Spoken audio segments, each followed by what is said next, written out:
it's Lisa. I'm creating some jelly prints to use in an art journal page. I'm going to be using a lot of thinner papers today. I want to do some book paper. I'm using some real thin scrapbook paper that has some design printed on it. It's very subtle design, so we may leave a little bit of that showing. I want to use these thinner papers so that they don't create so much bulk in my art journal.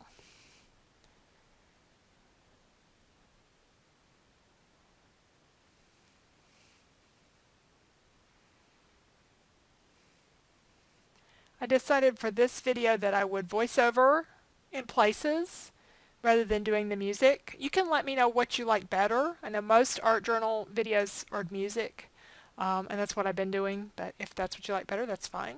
I just thought I would do the voice this time. Those leaves there, that stencil, was actually just leftover die cutting from my silhouette, where I cut out a bunch of leaves and I just kept the extra, and then it worked really well for the jelly plate. And it's not something I keep forever, just maybe 1 or 2 uses.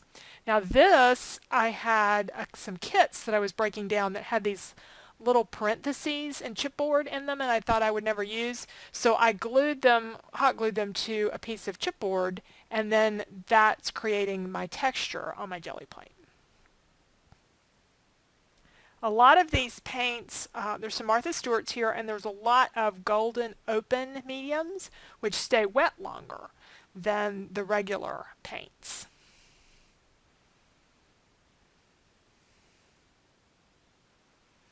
And that piece was also one left from cutting out of on the silhouette where I cut some images for Christmas cards, and I just had that little frame left.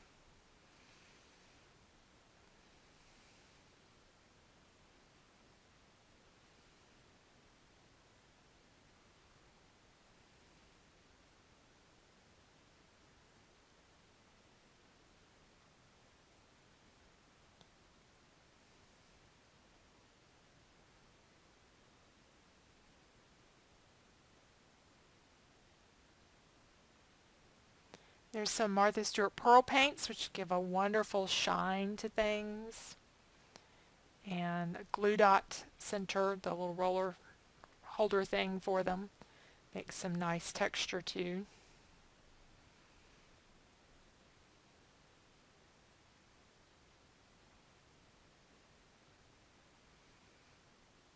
And just a few more prints here. I wanted to get some yellows. Using my button board, I did a video showing some of these things a few weeks ago where you can use items from your craft room to make texture, and gluing buttons to a piece of chipboard is a way to do that. I also got some music paper here.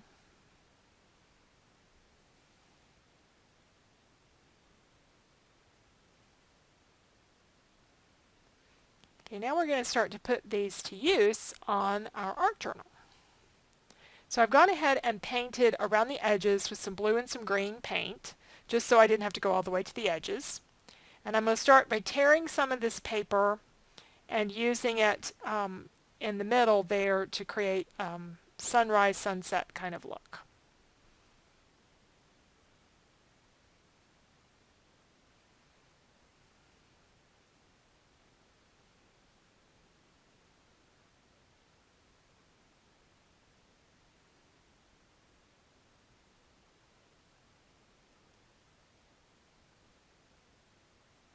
As I was tearing this, I realized that if I turned the paper over to tear, then I wouldn't end up with so much white showing. It's been a while since I did the torn paper thing for cards. I've kind of forgotten that trick.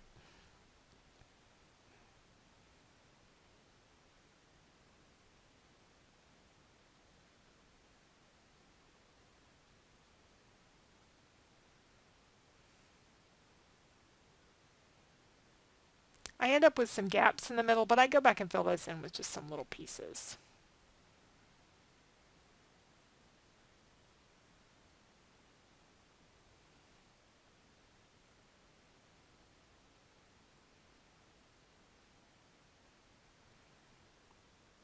Now you see that half circle there in the yellow?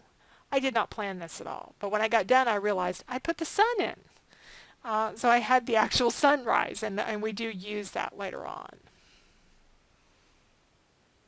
I'm going to go up and do some sky, and then we'll come down and do the grass.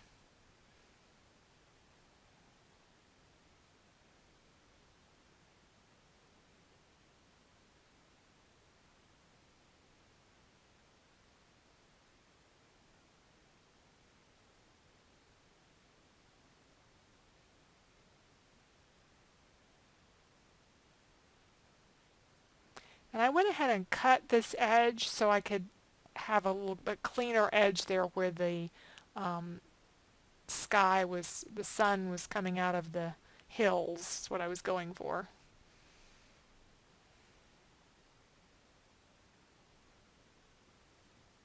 I didn't spend an eternal amount of time picking what papers went where.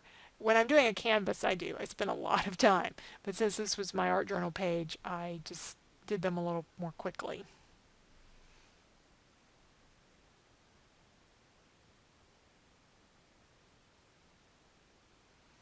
Okay, I have everything glued on and dried, and then I'm just trimming the edges. And you're going to see the page that I did in my last art journal.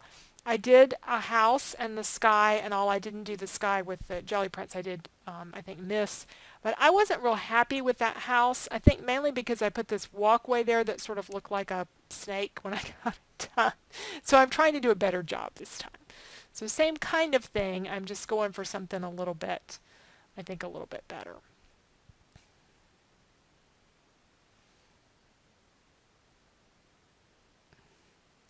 I did like the roof I created the last time, and I used the same jelly print paper, and these are regular weight papers. They are not, they were done on white cardstock for the house and the door and all that kind of stuff. And we'll put a chimney on it and everything.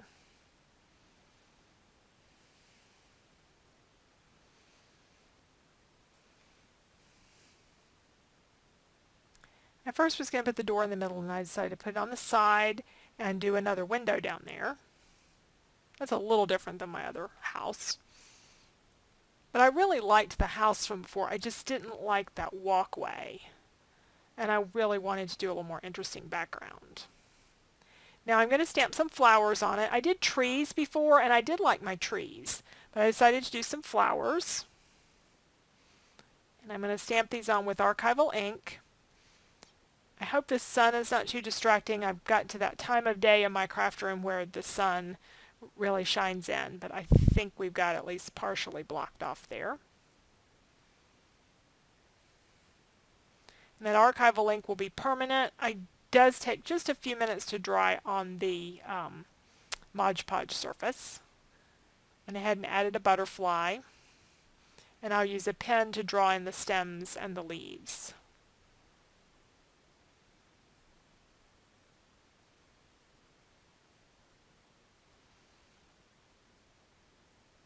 I'm not doing as many mixed media techniques with this as I do with a canvas. If you are interested in doing canvases or this type of thing, I highly recommend Christy Tomlinson's Behind the Art class, where she teaches you all about products and techniques and the shading that's going on here and what markers to use and everything. And she's just a wonderful, wonderful class. And she does a lot more detail to her designs.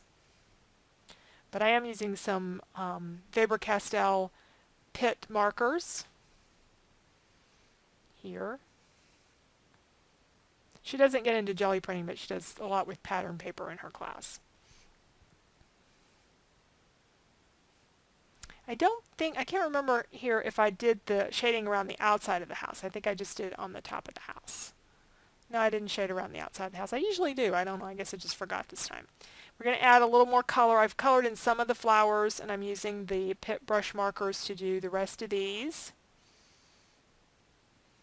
I am not a great colorer, so they have to be big lines, not little detailed things for me to stay in the lines. And I resisted the urge to put in a walkway, and I just did a little stoop for the house. And I did draw some lines on the chimney. And that's also with Faber-Castell. That's the smaller, finer nibbed pens. Kind of went around the edges. And I didn't add any stamping or anything to the house, just kind of kept it a little simpler. Sometimes it's just, how much time you have or how much time you want to spend on a page, and this one had gotten to be a little bit time consuming for an art journal page for me. I did highlight my sun there a little bit to accentuate it.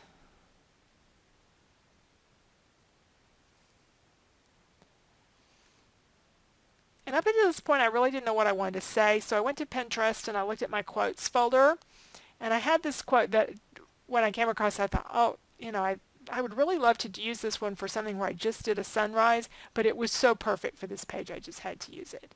Some days you have to create your own sunshine, and some days you really do. Obviously, this happened to be a very literally sunny day at home, and a nice day. It's just, they're not all sunny, literally or figuratively. Lots of stuff going on in our lives. We've had a lot of illness this year. Everybody gets along and are happy, but there's just been too many visits to the doctor this year. Okay, we're going to add a little bit of stenciling.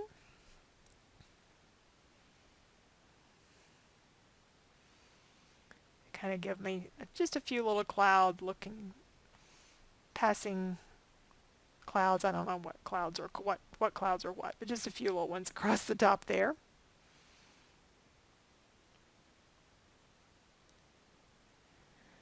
And I'm going to put the date on the bottom here in a moment, after I finish coloring in some of the words that I blocked there with the markers. And then I'll show you some close-ups of this page.